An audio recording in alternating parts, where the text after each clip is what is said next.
We've all had jobs where we did it because we earned money. Yeah. We You're not weren't passionate about it. I see both sides. I see Totally. the customer's disappointment, but I also remember myself working in retail and saying, F this, you know? Hi guys, and welcome back to another episode of Life Uncut. I'm Brittney. And I'm Laura. And I'm very excited to introduce today's guest in the flesh. It's definitely not the first time we have spoken to her, but the last time we spoke to her, unfortunately, wasn't in the same room. It was over the interwebs, which it's always better when you can Still vibe. good. Don't poo-poo that episode. Go back and listen to it. Well, it's Brittney Saunders, and she is one of the most impressive young female entrepreneurs, I would say, in Aussie business. You might know her from one of our episodes, but also from YouTube, her huge social media following, or her brand Fate the Label, which is absolutely going gangbusters. She's had cafes, she's got podcasts. She's one of those people that just puts her finger in every single pie, and I'm very, very jealous. But we're here today to talk about her brand new book, Just Getting Started, which is an unfiltered look at the wild ride of building businesses from the ground up, making big mistakes and staying true to your vision. Already having so many fingers in so many pies, and then you just decide to become an author as well. Yeah, I just thought I didn't have enough on, so I'm not busy enough. What lane? But you know what? Okay, so we have covered so much with you, and also Britt, welcome to the podcast. Thanks for having me back. Thanks for coming. It's good back. to be here in the flesh this time, though. Yeah, so we can hug you and touch you in real life. Yeah. No, but we've covered so much on that. We did that episode in May 2023. If anyone wants to go back and listen to it, that was really a deep dive into how you started Fate, the reasons behind it, the things that makes Fate stand out in comparison to other brands in the Australian fashion industry. Also, we talked about fat phobia in the fashion industry. There was so much in that. And you also joined us at our live show as well. So I feel like we've had a lot of Brittney over the last couple of years, but this is something, and what you've put out into the world around business and being a female entrepreneur in the industry and growing that from scratch. And I think that the thing that's so interesting about your journey to this is that it's not like you went to business school and took a traditional route. There's a lot of life lessons that come along the way. Yes. Before we get unpacking on all of what you have been creating over the last couple of years, do you have an Actually Unfiltered for us? I got stuck on this last time and I'm stuck on it again. And You can tell the Brisbane show one. There was only 2,000 people there, so there's going to be I feel like I had two on that live show night. And I can't remember what the other one was, but one of them was I jumped in a pool with a pad on. I would have been 15. So it was not recent. And you didn't know the aftermath of what was going to happen? I just forgot I had a pad on and then I could feel it filling up. And then I'm like, oh shit, I had to get out of there. Is this in front of, are you I at a think party? It was at our family home when we were younger, and there was I think we had friends over. So I jumped out quickly. You know what's worse? You just reminded me. I just remember, I reckon everyone's done this at some point. I remember being at a friend's house, or might have even been my boyfriend when I was 14. I remember taking my tampon out to change it, wrapping it in the toilet paper, putting the other one in, but not putting it in the bin. You know when you've walked away later and you realise you've left it on the sink or the top of the and it's that thought of being oh my God. His mum's going to find that because he's never cleaned a bathroom in his life. His mum's had to have put it in the bin. Fuck. I think we've all done that. Every single person has a period story. I'll never forget when I was at the beach and my 18-year-old boyfriend, or 17, however old he was, he was like, "You've got a string hanging out," and pulled what he thought was my bikini string and pulled my tampon out. No. So if we ever want to have a moment where someone wants to die on the spot, that was me. But Britt, firstly, congratulations on the book. It's such a huge effort to go from, you can know all the things that there are to know about the industry that you work in, but then to put pen to paper and actually write about it is a whole separate kettle of fish. What was the reasoning for wanting to write the book in the first place? Funnily enough, my partner AJ has been saying to me for a lot of years, you should write a book. And I would always go, what would I write about? And he's like, everything that you've done. Isn't it funny? Yeah. So it was something that he had always spoke to me about. And then it was just over 2 years ago now that I got an email in my inbox from the Booktopia team. And they're like, hey, we're looking for new talent to kind of write books with us. Would you like to do it? And I was like, you know what? Yes. I will do it. That's a really fast turnaround on a book. 2 years? Yeah. Yeah. Oh, it took 2 years, yeah. But that's because I was a bit slower. You could have got a regular one. I was being super slow with it. And so I had the first couple of calls with them and I've never written a book. So I have no idea how to do anything. I don't know how this works. And I remember I had the first few Zoom calls with the team and we decided it would be kind of like a memoir and a bit of a business book all in one and a diary. And after those first few calls, the guys that I'd been chatting with were like, all right, well, we'll wait for the first draft to come through. And then I was like, what? I was like, oh, like you just want me to write it? And they're like, yeah. That's what happens. I know, but because I'd never done it, I thought maybe I would like come down to Sydney and I'd sit down with someone and do a big 5-hour interview so they could get to know me. Then they would help me, which I'm sure if I asked, they would have offered like to have someone help write it. But they're like, just kick me in the deep end. We'll see the first draft when you send it over. Then they get it and they're like, holy shit. Okay, we'll get in Sydney. We'll do the sit down. Yeah. We'll go through the chapter structures. That's why I was worried. So I started writing the chapters and I made like a Google Doc or whatever and shared it with them so they could see what I was doing. Absolutely. So then as I was writing, they were like making little comments and notes to me or like fixing up my punctuation or whatever. Well, before we get into that, because obviously that's what we're here to talk about, for anyone that hasn't heard our episode with you or might not have heard your own podcast, give us the little elevator pitch on how you got into business after dropping out of school, moving out of home. Like, how did you find yourself there? Because you were like a vlogger. You were a YouTube vlogger. Yeah. Looking back now, there was so many things that I did throughout my teens or even earlier that were signs that I was always destined to be an entrepreneur. I didn't grow up with like the greatest parents. I never had anyone tell me like I should have goals or like I should try hard in school or anything. So from a young age, I was just kind of forced to figure stuff out on my own. And I think that's one of my biggest strengths in where I'm at now is because I didn't have any guidance or anyone saying, try hard or go to uni or you should do this. I guess I've kind of used that as a positive thing and it's allowed me to be able to think freely. But just from when I was a little kid, I was always trying to do something of my own and I just thought it was hobbies, like setting up a little stall out the front of my house to try and sell like my toys or whatever.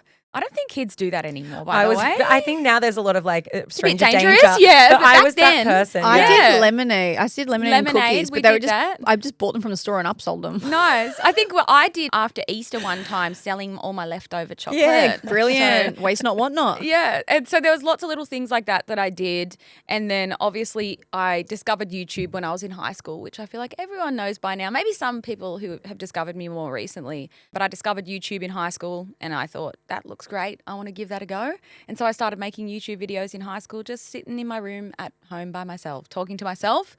And to cut a long story short, I dropped out of school because I just wanted to work. I just wanted to earn money. And I worked in over 20 jobs from the ages of 14 to 21, all the while trying all these little business ventures, mobile spray tanning, makeup. I tried to decorate phone cases and sell them on Facebook. Like I tried everything and anything. I had coffee scrubs at one point, just trying to sell stuff and make stuff. Yeah. And then by the time I was 21 and I'd worked in every industry possible because I just hated every job that I got and nothing made me happy. I grew that YouTube channel to 80,000 subscribers, which was a big deal back then. It was huge. You were like an early adapter. Yeah, it was before the word influencer was a thing. It was when Instagram was just starting. So then I was organically building this Instagram following.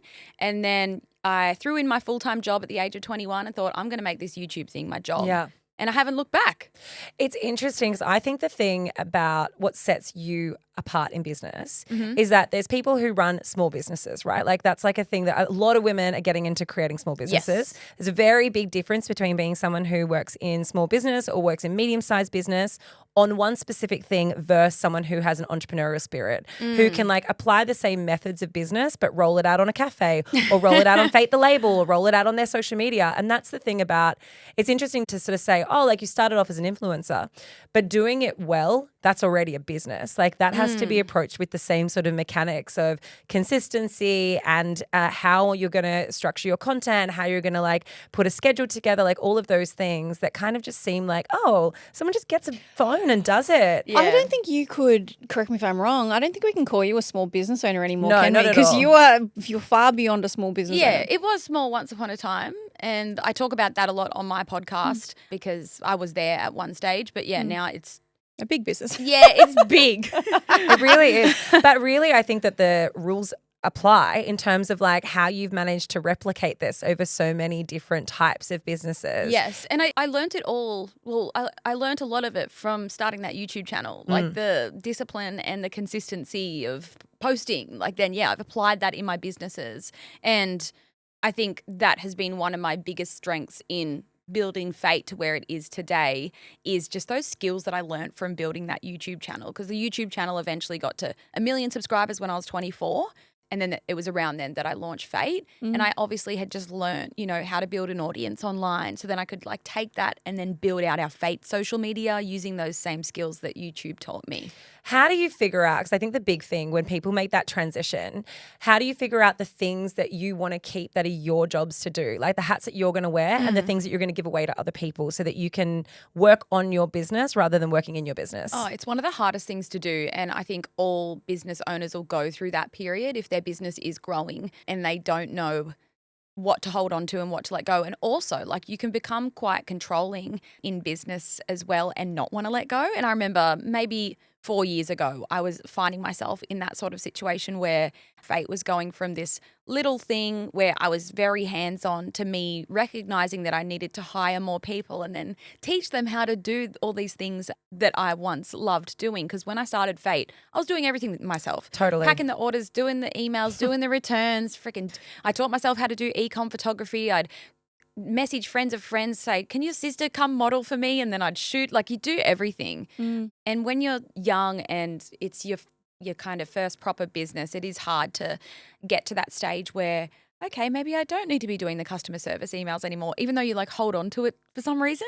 And I really did struggle like a few years back, like delegating and letting go, just because you get into the mindset of, it's all right, I'll do it. It'll take me 2 seconds. Totally. And I'm sure you could relate with your business. Totally. But you also have to get to a point where like you've got to, the only way to scale is to get people in who can do the job better than you can do it. And I think it's just coming to terms with that and acknowledging that your business isn't always going to be the same. And you can very well stay doing the same things and like just being involved in every part of the operation of every single bit of the business, but then the business will stay the same. So it just depends. Like if you want to grow it, you've got to like hand shit away and trust people, which is difficult. Well, so hard. Some of the early chapters in your book, one is titled Hat Wearer for anybody that is interested in going to read a little bit more about the delegating. But there's another one called Google It, which seems pretty self-explanatory. Yeah.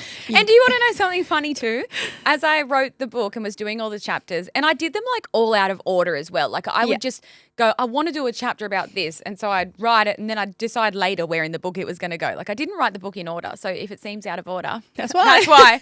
And so as I had the Google Doc happening and I was writing all of these chapters, all the titles, I just put them in there as like a draft, like Google It, Hat Wearer. Like I thought, oh, down the track, we'll give them a better title. No, they're all still the original. Like they didn't change it at all. They're like, no, we love them. Yeah. And I'm like, oh, I just put that there like, because that's what, I don't know. Anyway, the book's fucking hilarious. But it seems like Google it seems like such a really basic, obvious thing. But when Laura and I even started this podcast, we've like 6 years ago, we talked often about the fact that we literally Googled how to start a podcast. Yeah. And then you Google I was Googling how to do a contract. Yeah. Like every single thing that we did, we didn't know anyone in the industry and we had to learn it ourselves. I've Googled everything that I know. Like I've never done a course. I never went to uni. I didn't finish school. It's Google. I've Googled everything. So there's a whole chapter in there because it's one of the questions that I'll get asked, like, how did you learn how to do all this stuff that you do? I literally just Googled it. Totally. And today, in 2025, I'm still Googling shit every day.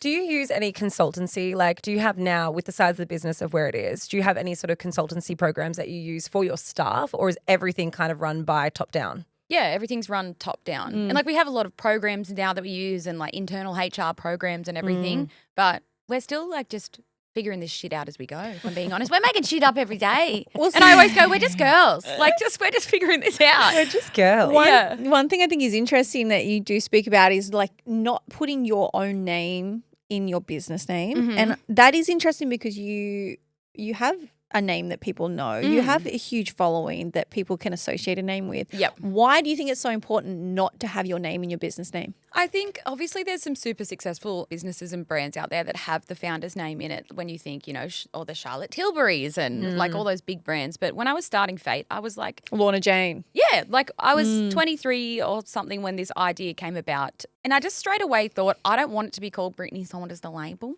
First of all, I don't think that sounds very good. Saunders, not when you say it like that. And again, like I had no idea about business. I just dabbled in things over the years. But I just thought, I don't want this to be completely tied to me. Yeah. And I'm glad that I did that. And, now that I'm so much further into my business journey, like I speak with other founders and they talk about what's your exit strategy? Like, how are you going to get out of this How are you going to sell it? Yeah. What are you going to sell it for? And not that I have any intention of selling it, but I don't know, back then I must have thought one day this might be so big that I sell it, and then it's really hard to sell a business if your name is in it. There's two types of businesses though, from my observation. Like there's your businesses like Zimmerman, for example, which is the family name of the sisters who designed Zimmerman, but people don't see Zimmerman as synonymous with the designers. Well, because they weren't uber famous first. Well, it's not that. It's more so the fact that they didn't build the brand around their person. Whereas like what we have been and discovered now in terms of social media is content creator-led. So creator-led content is like the absolute hero of how to get people to engage with the brand. Samantha Wills is a really good example of sort of an early adopter of this. She was a content creator also, creator-led content with the brand name, but then it came to a place of selling it, or she wanted to fold the brand, but she was like, well, I can't sell it because my name is attached to it. Yeah. So it really depends on how you run your business, but if you're going to be the face of it as well as the name of it, you put yourself in a position where you can actually never sell it, and that's a problem. The hard thing is, and I think when people are starting businesses is and I was the same, you don't think that far ahead. No, of course like not. When I was starting Fate, like for some reason I didn't want my name in it, which I'm glad, but I never had massive dreams for Fate. Like people would look at Fate now and think, oh, holy shit, she must have had some massive goals. No, I was just a girl. I thought, yeah, I'm going to start this business. I didn't have any dreams to have retail stores and 70 staff and the size range that we have now. Like that's all just happened naturally because when you start a small business, you have a small mindset. Yeah. You don't think beyond. I didn't think beyond just getting it started in my shed. Because I mean, you've approached retail in kind of a unique way. A lot of people are pushing everything online now and people are closing their retail stores, whereas you're opening bricks and mortar stores at a rate that's more rapid than what I've ever seen anyone do it. How have you found that bricks and mortar has facilitated and helped your online presence? I think it has, it's been amazing for us. And it's funny that you say that. Like, so many people have said to me over the last couple of years, like, retail's dying, retail's dead. And we are seeing all of these retail giants collapsing. Like, so many. Every day I get on Facebook and it's like, Dean's West is going under. Like, it's crazy and it is scary. But I also at the same time have seen a lot of conversation around, like with the rise of AI and everything being so electronic and digital these days that, I don't know, people are maybe going to have a bit of a shift and want more of a human interaction just because you get so frustrated sometimes like with how everything is so robotic. I also think it's a bit of a changing of the guards because traditionally, like traditional retail, as in like bricks and mortar stores, was like your Myers, your David Jones. You know, you were really limited unless you were like a big Cotton On Body or a Supre or something. Like you couldn't afford to have a store in a Westfields firstly. Yeah. And some of the startup brands or Australian brands just didn't have the size or scalability to be able to have those types of stores. And so like we were in Westfield at a really interesting time where loads of stuff were closing. And the reason for that was because they hadn't jumped on online fast enough. Yeah. They didn't have To robust support it. online presence. They had really robust bricks and mortar presence, but then people weren't shopping in the same way. Yep. And what's happened over like the last 10 years is like now you have your brands like Zulu and Zephyr, obviously Fate. They've all got their bricks and mortar stores, but their online presence is so robust that they both support it. And people are like the social media will bring people in the store and then you have people saying, I saw your TikTok and here I am like in person. And then if you can create a great product and then have beautiful staff and lovely welcoming service and no pressure to make a sale, like you've created like a really enjoyable experience. So yeah, absolutely. how many stores do you have now? 5. 5. And you have plans to continue taking over the world? I have, I mean, again, I had no plans with Fate when I started it. So the fact that we even have 5 stores is just mind blowing to me. Right now, like this year, this is the first time in 3 years that I haven't been working on our next store. I kind of put the brakes on a little bit at the end of last year and said, I just want to make sure that the foundations are strong across the whole company before we go and like do any more, because I think it's so easy for founders to get caught up in the growth and like rat race of, and it's such a thrill like to just be like opening store 5, 6, 7, 8 and you see all these brands like we got 20 stores. Just to be able to say we've got 20 stores. And it's like thrilling, honestly. It's like drugs. Like you just get addicted to it. Not that I'm addicted to drugs, just putting that I'm out addicted there. to stores. Yeah. But I'm also just really mindful that like Fate has already grown so much bigger than I ever could have imagined, but I'm still very much like got my fingers in every pie across the whole business, and I never want it to get beyond my control. Yeah. So we've kind of like slowed down intentionally this year. And well, there also comes a tipping point, right, where you're making profit, but you're spending all the profit to continue to grow. And so you never have this rebalancing because you're like, it's coming in, it's going out, open store, we're up staffing, we're doing this. And like the foundations are there. and the growth is incredible, but also like that's not a sustainable model unless you have times to like get on top of it again. Yeah, and I think a lot of founders can get addicted to just continuing to grow and not like just being happy with like where you're at. So that's what I've been doing a lot of this year is just like slowing down a bit, making sure like everything is like just everything from like our internal staffing warehouse. Like we've looked at everything in a way that we haven't really had a chance to over the last few years because it's just been go, go, go. And just like being happy with where we're at and not always thinking about the next thing that we're doing and instead just being like, we're doing fucking great. Well, I think it's important from the outset, a lot of people, if they don't know like the intricacies of your story, it's very easy to look at you and be like, far out, like she's so successful, she's killing it, she's got, you know, everything going for her, which you absolutely do, but it wasn't always the case. And I think it's really important to highlight some of the failures or the mistakes that you've made along the way to really push the fact that like these overnight successes are not overnight successes. It's not overnight. It's so long. Yeah, but you had quite a few like early issues financially and some expensive lessons to be learned with like importing goods and getting things through customs. Talk us through some of those earlier mistakes and lessons that you learned. Oh, there's so many. Yeah, where do I start? I'm still making mistakes every day. One of the first financial fuck-ups that I made was actually when I was full-time influencing. And again, like I didn't have like any parents around to tell me what to do. Like, so I had no idea how to do tax. And then obviously I'd dropped out of school and I'd been working all different kinds of jobs. And so I would get my pay slip and the tax was done for me. And so then I started earning all this money on YouTube and started doing brand deals and everything. And I'd moved to Sydney. I was just living by myself. Like I had no one to tell me like, now that you're self-employed, you should put money aside for tax and you need to get an accountant. Like I had no one ever tell me that. It's a rude shock though when you figure out how much you owe the first time. Well, because you don't learn it at school either. No. And like so Pythagoras theorem. I had no idea. And so I think I went 2 years there when I started earning a shit ton of money like on Instagram and YouTube and I didn't do my tax for 2 years. And then I got a call off the ATO and I owed like $100,000 or like just over. Crazy. And then I was like, I'm going to jail. Like I thought I was going to get locked up. I thought I was going to get locked up. But then it was then that I got an accountant and paid the money off. And luckily, like I'd saved a lot of money too. Like, because back in the 2016, like everyone was getting all the designer things and it was like, I don't know, the influencer era. Yeah, for sure. But I'd luckily like put most of the money, like I'd had most of the money in my bank. So I was able to pay that off quickly. And then another one, which I think we spoke about on the podcast that we did back in 2023, was just like when we started making swimwear and then we were importing it and we had to fill out some like customs declaration thing. And again, I'm just a girl, I'm just figuring this out. You have to like declare the value of the goods. And so I put the retail value. Like the import taxes. No. Yeah. Whereas most businesses put like way less. Yeah. Like no But better. I was like, I'll be honest, if I sell all of this, I'm going to make $80,000. So here I am, I put $80,000. And then I think I got taxed $8,000 or something. And then because I was none the wiser, I was like, geez, that's expensive. Just kept doing it. I paid it anyway. But then I eventually worked out, you just meant to put like the cost of goods, like what it cost me to buy, not if I was to sell it all. Fucking idiot. Not your profit. You're hardly an idiot. But I just paid. I was like, oh, wow, that's expensive. Like, But this is the thing. Do you know what, though? What I love about your social media, and I said this to you when we had you on the show last time, is how you manage to turn even like the current fuck-ups into like success stories, or you turn them into brand building moments. So like I remember watching one where you received stock and something was wrong with it. I can't remember. We made like these corset tops out of this like kind of silky material, and the straps were like too long for some people, or maybe they would fit other people perfectly. And it was my fault. Like we didn't put an adjustable slider on the strap because we just wanted it to be like a seamless kind of corset. And so I was like, well, let's just give them away for free.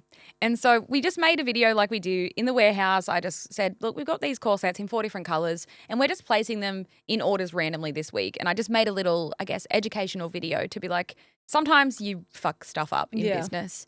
And then to my surprise, like we didn't say, you know, place an order and hope that you'll get one. Like I just shared these corsets. Then the orders just came flooding in on the website. Yeah. We had people emailing, DMing, please, I need this size and this color. And it just turned into this whole massive thing. And the video like went kind of viral. And I was like, oh. But it's because it's so humbling because you don't see brands do that. That's the thing, right? Yeah. Like brands don't want to talk about when they make mistakes. Brands want to like cover that shit up and be like, we're perfect. Yeah. And seamless. And there's something really humanizing about taking on that kind of that like, oh, well, not everything goes to plan. Like honestly, in business, like nothing is ever perfect. And I think if you go into business thinking that it's always going to be perfect, you're going to be in for a rude shock because there's something going wrong every single day. And that's just part of it. You've mentioned a couple of times in this chat that you didn't have necessarily parental support around you or people who you were able to go and speak to get advice or guidance, but your English teacher had such a lasting impact on you. Yes. So as I mentioned earlier, I started my YouTube channel when I was in high school and I was the only kid in the whole school with a YouTube channel because this was so new. Like YouTubers were barely a thing. And obviously, naturally, all the kids in my school found out about it. And then it's a bit weird. Yeah. And look, my videos were weird. So I kind of got to give them that. What was your angle early on? Like I was doing were you music dancing? videos, like Kesha music videos, like really embarrassing. Quite niche. Yeah. Well, Kesha was really popular back then. And it was cool to make like a music video, like and all little jump cuts. And so obviously all the kids in my school knew about it. And then it became like a talk of the school. And then the teachers got involved and the principal got involved. And then I had to go to the principal's office and it was like, you need to take these videos down because everyone's talking about them. Which is so extreme. I know. But it was like, I think it's because I was the only one doing it and the teachers were like, what are you doing? You're an outlier. Yeah. And they probably didn't want you to get bullied as That well. as They well, were also yeah. like, I don't know what And you're I was doing, quite but it's not advised. I was quite upset. And I remember crying to my English teacher, who was always so nice. Like I just loved her. And she would say like, fuck those little bitches. Like, you know, she would just in quiet like say that to me. It's so I don't know if she used that word because I don't want to get her in trouble. No, but she would say like, screw them, like, you know. You do you. And then so I always remembered her saying that to me and I didn't stop with the videos. I kept going with them. And then earlier this year, like maybe in February, like I dropped out of school, I don't know what year, 2009. I was sitting at the pub having dinner with AJ and I had like a tap on my shoulder and it was my English teacher. And she was like, oh my God. She's like, do you remember me? I was like, of course I do. And we just had this really special moment. And she's like, let's get a photo. And she was like hugging me and cuddling me. And she's like followed, you know, what I've been doing online. She's like, I'm so proud of you. I remember those kids in school and look at everything you've done. And so we got this special little photo together and I was like, oh my God, I love her. Can you be my mom? That's so sweet. Can you be my mom? Yeah. And so then, yeah, when I launched the book, like I made this cute little carousel of like photos and then I shared the photo of her and I. And then she commented on it like the nicest thing. And then that was really nice because I must have like a lot of teachers following me and then I had them all reaching out saying, you've just validated me that like I'm going to leave a positive impact on at least one kid. Yeah. It's funny because we don't realize the impact that just you as one person can have on somebody else. That teacher would have never thought that one conversation with a young student would change the direction of your entire life. And she remembered it too. Like she was the one that brought it up to me at the pub and I was like, oh, you remember that? She's like, yes. Yeah. So yeah, you can anyone can leave such an impact on one person in one conversation. It is hard to overcome. Maybe it's easier now because we're seeing a lot more of it and every second person is starting their own businesses, but it wasn't always the case. Back in the day, even when we started this podcast, which was only 6 years ago, I remember I was just working in a hospital and I remember being mortified that my co-workers knew I was doing it. Like I tried to hide it from them because I thought how embarrassing that I'm trying. Good job because you posted all over Instagram. But I didn't. I remember the internal struggle of wanting to chase a dream that was something unique and different and an outlier, but also managing that with my normal 9 to 5, like going to work in scrubs, but then having a podcast where I'm talking about sex that those same people in the scrubs can listen to was really mortifying. And I remember being like, when someone said, oh, are you doing a podcast? I was like, oh, it's just this little thing. Don't listen to it. Like, whatever. It's my friend. Yeah, but it's really hard to go against the grain sometimes. Yes. And like when all of your, like hats off to you when all of your you're being bullied at school for trying to do something and you didn't stop doing it. Like I think that is the important lesson there. Yeah, exactly right. What's it like working with your husband, AJ? Because well, he's not my husband. Sorry. I swear you might have said this last time too. Partner. I didn't. I just You didn't. It's such a throwaway to me to any long-term relationship. You I'm like say husband. What's it like working with and living with and doing literally everything and having such an intricate life with your partner? Yeah, I've had a lot of people ask me this over the years. I've had a lot of people say I could never do that. Like we would rip each other's heads off, which is so fair. And I honestly think it just comes down to us. Like it just works for us and it doesn't work for everyone. And we're really lucky. And AJ and I, when we first met and started like dating, that's when I was like about to launch Fate. So I'd already gotten it to the point of like about to launch. And so he came to the launch party. We did like a launch party in Sydney with like influencers and everything like 8 years ago now. And he was there and I just always laugh at the thought of him being there. And he must have just thought, what the fuck is this? Like what am I actually, what am I actually doing? I'm like, come to this launch party. I'm starting this business, you know? So he was there for the launch party and from day dot, like, he's obviously been on the journey with me, but he was an electrician when we first started dating. But he was always super helpful and he would finish work at like 2 and like he moved into my house pretty quick because he was like, he'd been working away and then he was back at his parents. So like he just kept bringing clothes over and then all of a sudden he never went. Yeah. And I'm like, it's too late now. Like I can't tell him to leave, you know. You still can't tell him. Yeah, it's so awkward now. And so he would come home every afternoon and I hired my first employee like in my house to like help me like pack the orders and stuff, which is so fucking random as well. Can you imagine? Hey mum, I got a new job. Oh, what is it doing? Congrats. Oh, just working with this girl in her shed. Like she's just started this little thing. So random. But he would come home and he would help us like in the shed. And so it was like that for the first few years of Fate. Like AJ was just like the unofficial employee. He would always come and help us. Did you ever pay him? No. No. Made rates fail. And so then like we moved out of the shed into our first little commercial warehouse. And again, like he'd finish work and come and help the girls and I. He was just the unofficial employee for so many years and it just got to a point where he really took a liking to, like when we kind of had a proper little warehouse set up, like he loved setting it all up and being amongst it. So he started to just, like he went 4 days electrical, 1 day with us, and then 2 days with us. And then it got to the point where he like just threw in his job, which was so big of him because that's all he's ever done. Like he left school, did his apprenticeship, and then just worked as an electrician. And also going from that to working in women's fashion is just a total pivot. Absolutely. And it was a big thing for him to do because he was very much in the mindset of like, no, I'm an electrician and that's what I'm going to do for the rest of my life because it was his family's business. And we've never looked back and like he absolutely loves it. He started like in our warehouse and now he's the CFO and like does all of our finances and the books and the pays and all that stuff. And it just works for us. It also works for us because yes, we work together, but like we don't work side by side. Like we're not sitting at a desk together all day. Like we have our days completely separate and then we are home in the afternoon. I'm like, what'd you do today? Because like we're just working in different areas of the business. I think if we were working side by side 5 days a week, 8 hours a day, then yeah, sure, that would test us. And I think that that's probably the thing that's like the big difference is people, when they look in, they're like, oh, you guys like together doing everything. That's like, no, we have very individual. We're not like lifting boxes together and like going up ladders together. Like he kissing goes over the box. Yeah, no, we don't. Like we do work together and if there's a task that needs to be done where it's like teamwork, we work really well together.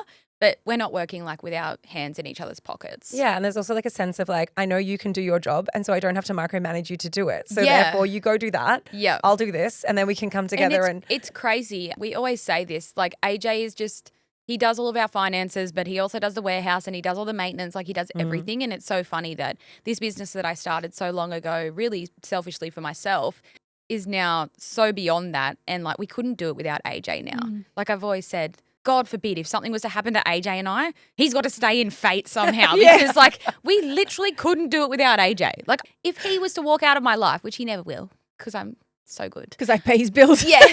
Like I don't know what the fuck I'd do. Yeah. How do you manage like the culture of your company? When you're like growing so rapidly, you're hiring new people, how do you approach culture internally to keep it something that's like, you know, staff facing and building that from the ground up? We've just had to put like some really back to foundations, like solid foundations and strong management because like not that long ago it was just me and then the girls, you know, but now like everyone has a boss that is not me. And like I'm at the point now where like I'm not really everyone's boss anymore. Like I just work with our kind of, I don't like to like call it a hierarchy or anything, but like I work with, I guess, upper management and then they've got teams underneath them. So it's just us making strategical hires or growing people within the company into management positions so that there's just like a nice structure and flow there. It's taken a long time to get to that point because the business has grown so quickly that we've had to kind of keep up with it internally as well, like making sure that we've got that solid structure in place. What have you learned about hiring along the way in terms of friends, family, who you hire? I could do a whole episode about that. But to put it in a nutshell, thinking back to when I started Fate or when anyone first starts a business, you don't take it seriously yourself because it's so new. And again, like when I started Fate, it was just this fun little idea. Like I'd tried a million other things by that point, like selling my Easter eggs. So it's all just like fun and games. And in those early days, I just was so excited that I just hired like friends. I was like, yeah, this will be so fun. We'll be able to work together, you know. And It's really hard to manage that. Yeah, I'm in my early 20s. I'd never had a job for more than 6 months. Like I'd never been a manager. Like I'd never gotten a promotion. So I had zero management experience. And so in those early days, I did hire like friends of friends and family friends and whatever. And it's not to say like it wasn't great at the time. Like that was good at the time for me. But I, again, didn't think beyond that moment. And I didn't think, hang on a second, if I want to turn this into something big, is hiring my friends and my family the best decision for me and the business? And it's not. It's never the best answer for anyone. It also can be really hard to manage because when there's a personal relationship, like it's harder to say, hey, I'm not happy with how this has been done. Or, it's impossible because those boundaries are not there. The lines are so blurred. So like, yeah, the first like 2 to 3 years of Fade, I did make a lot of wrong hires, but it's not to say that it was wrong at the time. I just had to do that to learn for the future. Hang on a second. Like it's probably not the best that you hire friends and family friends or your friend's cousin or whatever, because if you want this to turn into a bigger business, you're going to need to hire people that are actually serious about your business. And one day you're going to have to fire your friends and that sucks. Yeah. Like, I don't have any more shifts for you, but I love you. I know. Don't See come you to work tomorrow. As you know. Oh, yeah, no, it's the worst. You like very iconically describe yourself as a cash grabber. Firstly, for anyone who might not be familiar, Yes. that might need some explaining. But also you talk about why starting a business for the purpose of just making money should not be like one's main priority. So I call myself cash grabber and like people that have followed me for many years call me cash grabber. And it's just because one time, like 3 years ago, once upon a time. It was this one time. It was one time. One person. So yeah, one person sent me a DM when I was talking about something that we were doing, and this woman said, "You're such a cash grabber," like as if though a woman starting businesses and trying to do something for herself is a bad thing. And so I remember getting on my story and just saying, "Look at this fucking idiot calling me a cash grabber." But you know what? I am a cash grabber, and what's so bad about a woman trying to make some money for herself and start businesses? So that's where the cash grabber thing comes from, and just ever since then, that's what I call myself. I often, well not often, but like every now and then I'm like, I wonder if that person still follows me or if she got like too butthurt by me laughing on my story. You've grabbed too much cash, babe. Yeah. She's offered. And so that's where cash grabber comes from. And I guess people can start businesses for a multitude of different reasons. Like they want to work for themselves. They want to make cash. They want to make millions of dollars. But of course, we all want to make cash. You Yes. have to survive. Exactly. But I think because my whole career has been so, like, I want to say it's been really organic because it started from those YouTube videos and it's been, you know, almost 15 years or something that I've been making content online. And my whole business journey has been so organic.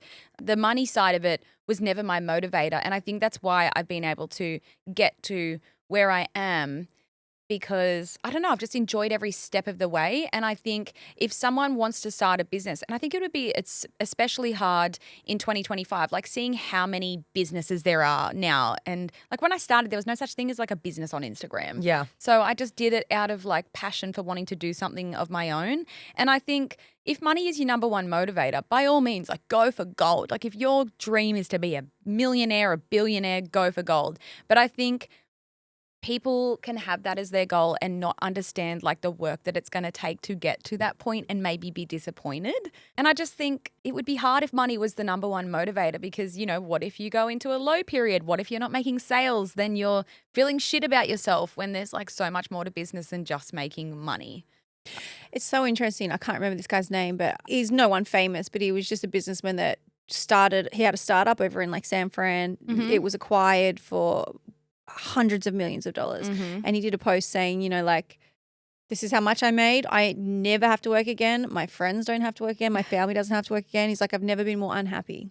Wow. Yeah. And because all of a sudden he's like, I don't have a purpose. I've got Mm-hmm. nothing to fill my day with. And money doesn't necessarily, like, you know, I don't trust a lot of the people around me. Money doesn't necessarily bring you what you think it's going to bring you. And he always worked towards selling it and for this huge acquisition, got to that pinnacle and thought, it's actually not what's going to make me happy. And I think this is why you can't do things purely if your intent is money. Yeah, exactly. I couldn't agree more. Well, I think a lot of people like sell their businesses and then just go on to start another business, right? Well, he will, no doubt. That's the thing. Like if you're doing it because you love being an entrepreneur and you love creating businesses, the reason why people sell them is because they're like, well, cool, I've built this one up. I can do another one. Yep. And I can do that whole process from scratch again rather than just working on something that's established. What would you say is your biggest challenge since becoming such like a huge entrepreneur, or maybe something about business that no one warned you about?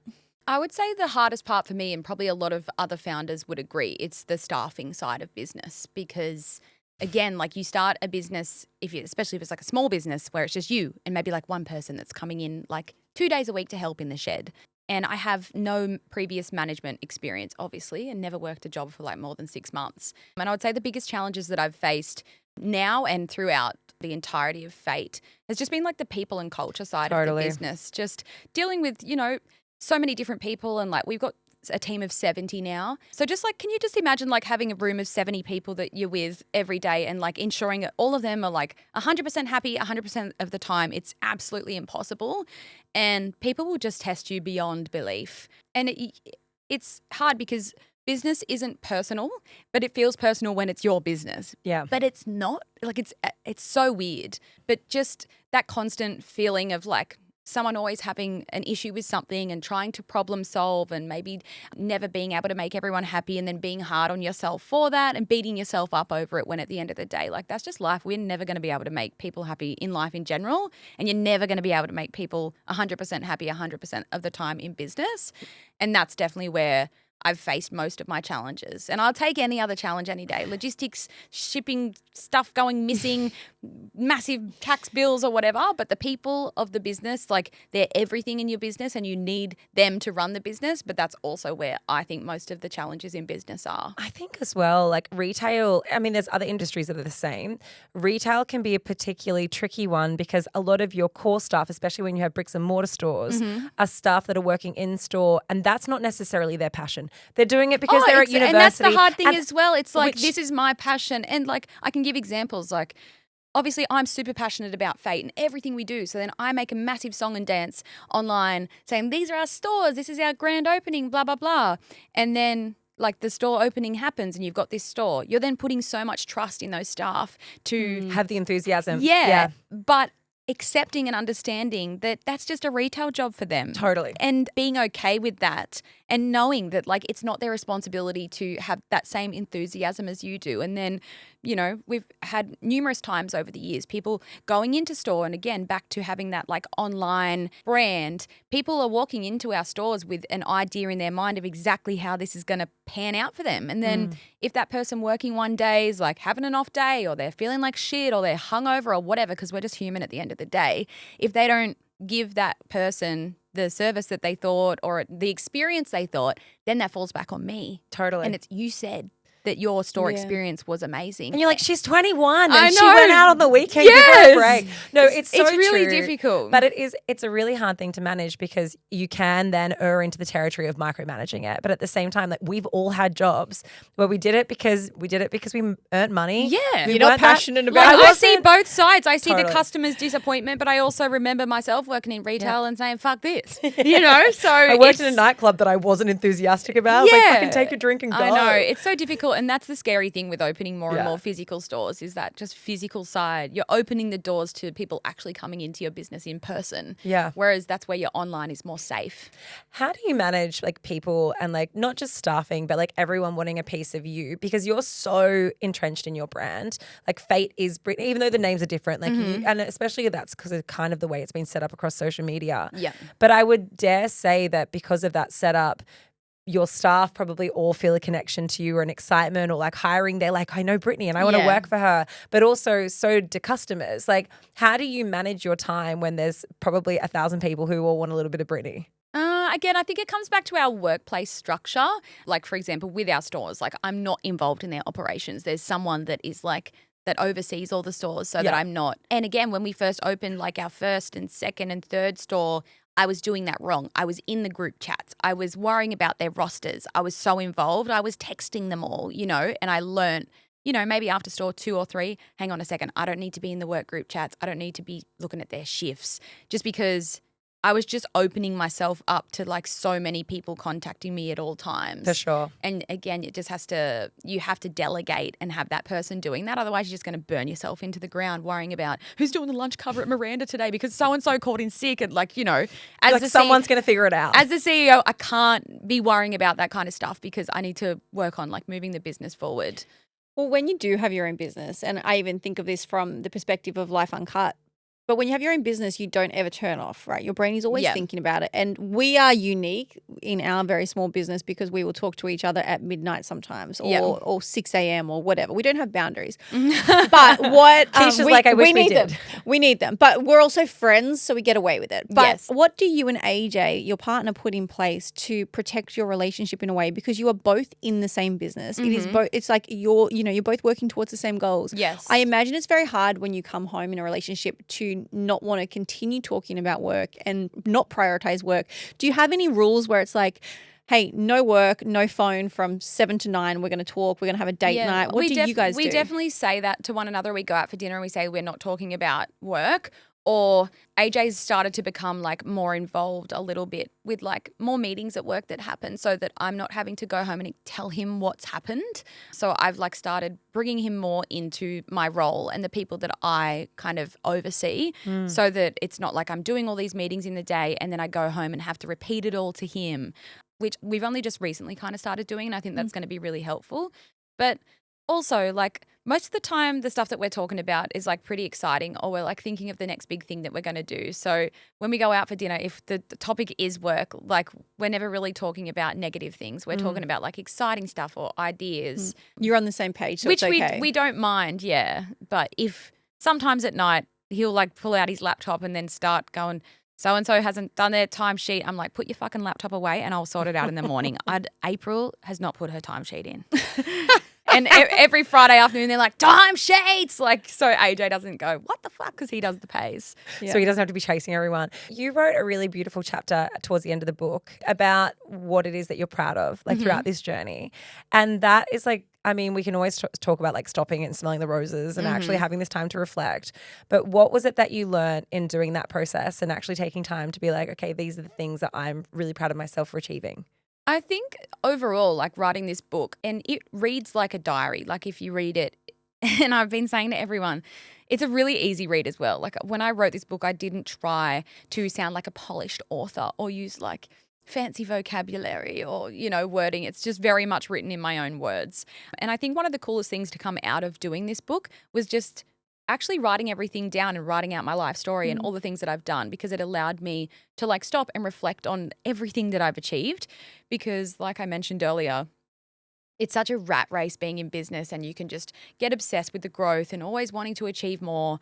And weirdly enough, the more that you achieve, the less you feel like you're achieving. It's like a weird thing that happens. Well, because you have a new benchmark to compare to. So you're like, well, I've achieved that and I need to do more and be bigger. Success creep. Yeah. I saw a quote the other day. It was something like, maybe you feel like you're never achieving anything because you're just continuously raising the bar. 100%. Your standards become higher. Yeah. But like, and again, I was adding in those chapters at the end because I felt like it was never finished or like it wasn't perfect enough. But yeah, to put it in a nutshell, like, one of the biggest things I've gotten out of the book was just like being able to sit down and just like write out my feelings. Like it feels like I've written a journal or a diary. And I was even saying on my story, even if no one plans on writing a book, like just sit down and write some stuff about your life. Like it's really like a nice exercise to do. It's cathartic. Yeah, it's like relaxing and therapeutic, and it allows you to stop and reflect, because life is just a rat race and so is business. So yeah, I actually loved it. Like people are like, would you do another one? Yep. I reckon I'm just going to start writing it, like just for fun.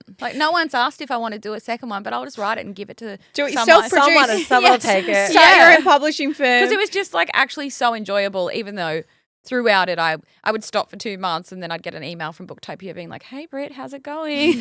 Oops, sorry, I'll keep going. But yeah, I really liked it. Well, you said when you started out you didn't have a lot of support, and I imagine it would have been lovely for someone to have been there to guide you into your business journey. For anyone now that has either just started a business or really wants to start but they don't know what to do, what's your advice for them? Read my book. I'm going to be lame, but the book is called Just Getting Started. And the reason why it's called that is because I still feel like I'm just getting started, even though I've done so much. And also sometimes it's about just getting started. Like we were chatting about earlier on, like when you were talking about how when you started this podcast and you were working in the hospital, that you were worried that people were going to find out and you were worried about what they might say or think. That's like the number one thing that holds people back from doing anything in life, is just a fear of judgment from others. Yeah. That's literally what stops people. Like even if they know exactly what they need to do, it'll just be that fear. And one saying that I have been using a lot lately and I'm absolutely loving is do it scared. And that quote is in the book as well. Just because you're scared doesn't mean that you should not do it. But people go, I'm not going to do that. I'm too scared. And then like that is the reason that they don't do it. Whereas like you should reframe your mindset to just do it scared anyway. Like whether it's coming on a podcast, asking for a pay rise, asking to take on some more responsibilities at work, having a tough conversation with your partner, whatever it may be, just do it scared anyway. Because you can still do things even if you're scared, and just do it with that scared feeling. Yeah, I love that. I also love what you said in the last episode we spoke about, which is about just not having to have things perfect. Oh, like no. do it imperfectly, but just fucking do it. Just like, Google everything, make sure you know all the basics that you need, and just start and then figure out the rest as you go. Because like, truthfully, I'm still figuring out how to do everything as I go. And I'm so many years into my business journey now. But you're doing it. Yeah, I'm doing it and figuring it out. You make mistakes and go, well, next time that happens, I'm going to do it differently. But it's just a matter of just starting. And if you've got the idea, if you've got the enthusiasm, the passion, the idea and the basics and the things that you need to get started, just give it a whirl. Like, what's the worst that's going to happen? There are a bunch of, I was my hen's party on the weekend, and there were a bunch of girls on there that didn't know this interview was happening. I hadn't said anything, and they were talking about you and how. Oh, really? Yeah, because some of them have just started a business, and they were talking about how excited they were to read the book, and I thought that's really cool. Like, so, I mean, the purpose of that is just to tell you that you are making a really big difference, even if sometimes you think you aren't. And you and I were just talking off mic before about like the imposter syndrome on writing a book. You were like, I can't write a book. Is anyone going to want to read it? Do I have anything to say? And because it was new for me, like, I've done a lot of things, but I'd never written a book. I was like, nah, no one's not going to be good enough, but it is. But it's a brilliant book, just getting started. If you guys know anything about Brittney, you're going to want to read this. If you're starting a business, you've just started a business, grab this book. We've absolutely loved it. We've loved having you on. You're truly you can keep coming back. Yes, I'll see you again and again. Anytime. Like, honestly, just let me know. And congratulations. We're putting all the links to podcasts, YouTube's, books, everything. Everything's going to be there. But There's you about guys 20 links down below. But thanks for coming in and having the chat today. Thanks for having me. Thanks, Brittney.